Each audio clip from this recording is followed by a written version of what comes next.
নমস্কার বন্ধুরা, শ্রীপ্রণাস ব্লগে আপনাদের সকলকে ওয়েলকাম জানিয়ে আজকে একটা ছোট্ট ভিডিও আপনাদের সাথে শেয়ার করছি। গতকাল সানডে 12th মেতে আমরা গেছিলাম আমাদের বাড়ির কাছে একটা মল, সানরিজ মলে। তো সেখানে টুকটাক শপিং করার পর আরিয়াস আর আদিশ এই গাড়িগুলোতে রাইড করতে চাইলো। আর এগুলো না দেখতে বেশ কিউট ছিল, নানা রকম অ্যানিমেলের ছিল, আর এগুলো ব্যাটারিতে চলে। আর খুব মজার মজার নাম ছিল, যেমন আদিশ যেটা চলছে সেটার নাম ছিল বানানাস, আর আরিয়াসটার নাম ছিল মার্লিন।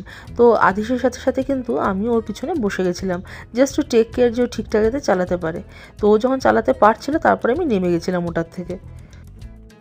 তো আরিয়াস যেটা চালাচ্ছিল ওটা খুব স্লো চলছিল। তো আমি ভাবছিলাম যে আরিয়াসের গাড়িটা স্লো চলছে কেন, ও কি স্লো চালাচ্ছে? তখন ও আমাকে বললো যে না, ওর ব্যাটারিটা বোধহয় খুব একটা ভালোভাবে চার্জ দেওয়া নিচে, স্লো হয়ে গেছে। আর এদিকে আদিশকে দেখুন কি মজা করে এটা চালাচ্ছে। আর এই ব্যাপারটা কিন্তু আমার বেশ ইউনিক লেগেছিল, মানে অন্যান্য জায়গায় গাড়ি থাকে আর এটা বেশ অ্যানিমালের উপর চলে যাচ্ছে, এটা ভালো ওয়েট ক্যারি করতে পারে, মানে বুঝতেই পারছেন আদিশের সাথে আমিও চালাচ্ছিলাম কিছুটা। আর তারপরে আরিয়াস চেঞ্জ করলো এই লাল গাড়িটা, চেঞ্জ করে ও নিল এই একটা ডগি।